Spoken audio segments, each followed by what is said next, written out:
गाजीपुर से किरण नाई, वरिष्ठ पत्रकार की खास रिपोर्ट। 1 नवंबर से 28 फरवरी तक खरीद होगी शुरू। किसान हितों को लेकर डीएम ने अधिकारियों को दिया सख्त निर्देश।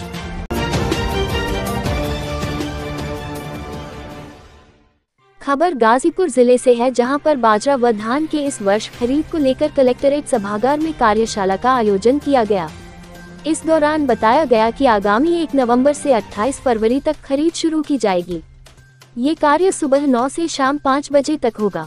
बताया कि धान के लिए न्यूनतम समर्थन मूल्य 2300 रुपये प्रति कुंतल व ग्रेड ए के लिए 2320 रुपये प्रति कुंतल तथा बाजरा के लिए 2625 रुपये प्रति कुंतल निर्धारित किया गया है। जिलाधिकारी आर्यका अखौरी ने निर्देश दिया कि सभी क्रय केंद्रों पर बैनर अवश्य लगाए जाएं तथा बैनर पर केंद्र प्रभारी का नाम, नंबर व क्रय केंद्र खुलने का समय अवश्य अंकित रहे। क्रय केंद्रों पर किसानों के लिए आवश्यक मूलभूत सुविधाओं की उपलब्धता सुनिश्चित करने का निर्देश देते हुए कहा कि कोई शिकायत न मिले। कहा कि क्रय केंद्रों पर 2 इलेक्ट्रॉनिक कांटा, बाट माप द्वारा सत्यापित, 1 नमी मापक यंत्र, winnowing fan, power duster, double जारी का छलना तथा एनालिसिस किट अनिवार्य रूप से उपलब्ध होनी चाहिए। कहा कि प्रत्येक केंद्र पर किसानों को पीने का पानी, बैठने की व्यवस्था, वर्षा से बचाव हेतु क्रेट्स, तिरपाल व प्रकाश की व्यवस्था होनी चाहिए। केंद्र पर धान का मानक नमूना रखने का भी निर्देश दिया। कहा कि धान खरीद हेतु आवश्यक उपयोगी बोरों की उपलब्धता संबंधित एजेंसियों द्वारा समय से पूर्व सुनिश्चित की जाएगी। किसी भी केंद्र पर बोरे के अभाव में खरीद बाधित होने पर संबंधित के विरुद्ध कठोर कार्यवाही करने की बात कही। कहा कि क्रय केंद्रों पर ई-पॉप मशीन के माध्यम से बायोमेट्रिक प्रमाणीकरण द्वारा खरीद की जाएगी। केंद्र प्रभारी द्वारा electronic point of purchase machine द्वारा निर्गत खरीद की पठनीय प्रिंटेड पावती संबंधित किसान को अनिवार्य रूप से उपलब्ध कराई जाएगी। धान की उतराई सफाई के मद में किसान द्वारा श्रमिकों को अधिकतम 20 रुपया दिया जाएगा। निर्देश दिया कि समस्त क्रय संस्थाएं अपने संसाधन से कंप्यूटर, लैपटॉप, इंटरनेट कनेक्शन व इस निमित्त अन्य समस्त आधारभूत व्यवस्थाएं समय से सुनिश्चित करेगी तथा धान खरीद की real time entry online software के माध्यम से की जाएगी। धान खरीद का प्रत्येक विवरण ही उपार्जन मॉड्यूल पर रियल टाइम फीड करना होगा। कहा कि केवल उसी खरीद को मान्यता दी जाएगी जो ऑनलाइन फीड होगी। ऑफलाइन खरीद किसी भी दशा में स्वीकार नहीं की जाएगी। निर्देश दिया कि क्रय केंद्र पर किसानों का धान पहले आओ पहले पाओ की तर्ज पर क्रय किया जाएगा। धान का नमूना केंद्र पर संरक्षित किया जाएगा। कहा कि धान गीला या गंदा होने पर तत्काल अस्वीकृत नहीं किया जाएगा, बल्कि केंद्र पर साफ करने व सुखाने का मौका दिया जाएगा। फिर भी मानक के अनुरूप न होने पर ऑनलाइन पोर्टल पर अस्वीकृत किया जाएगा। निर्देश दिया कि किसी भी केंद्र से किसानों को अनावश्यक वापस नहीं किया जाए।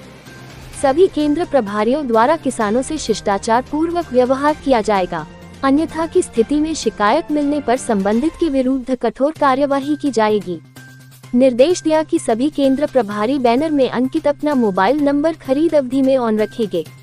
जिला या तहसील मुख्यालय से कभी भी इसका सत्यापन कराया जा सकता है।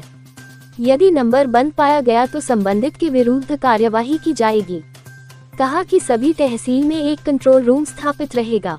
निर्देश दिया कि सहकारिता विभाग के अंतर्गत संचालित क्रय केंद्रों पर धान खरीद हेतु संबंधित तहसील के अपर जिला सहकारी अधिकारी, एडीसीओ, नोडल अधिकारी रहेंगे। उनके द्वारा केंद्रों का नियमित निरीक्षण करते हुए अपने निर्देशन में केंद्रों का संचालन कराया जाएगा। किसी भी अप्रिय स्थिति उत्पन्न होने पर केंद्र प्रभारी, एजेंसी प्रभारी के साथ ही संबंधित एडीसीओ के विरुद्ध भी कार्यवाही की जाएगी। कहा कि सभी क्रय एजेंसियों द्वारा किसानों से क्रय धान के मूल्य का भुगतान एनपीसीआई पोर्टल पर उनके आधार से लिंक बैंक खाते में भारत सरकार के पीएफएमएस पोर्टल के माध्यम से किसानों के बैंक खाता सत्यापन के पश्चात यथासंभव 48 घंटे के अंतर्गत सुनिश्चित कराई जाएगी। कार्यशाला में ADM Dinesh Kumar, deputy RMO Anurag Singh, AR cooperative आदि रहे। जो ग्रीनफील्ड एक्सप्रेसवे बन रहा है, जो हमारे पूर्वांचल एक्सप्रेसवे को बिहार बॉर्डर तक जोड़ेगा, उसका काम शुरू हो चुका है और उसका निरीक्षण मेरे द्वारा किया गया। लगभग 30 से 35% काम पूरा हुआ है और चूँकि अभी 3-4 महीने बरसात की वजह से काम बाधित था, अब पुनः उसको स्टार्ट किया जा रहा है और मौके पे भौतिक जो प्रोग्रेस है वो 30-35% है। और अच्छी बात यह है कि लोगों की जो डिमांड थी कि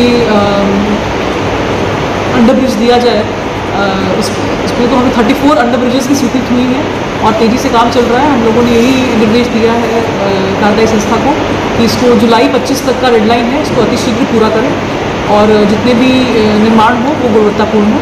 और लोकल लोगों का ख्याल रखते हुए जो भी अंडर ब्रिजेस स्वीकृति हुई है, कुल 34 अंडर ब्रिजेस और स्ट्रक्चर की स्वीकृति हुई है, उसको ससमय बनाकर इम्प्लीमेंट करें।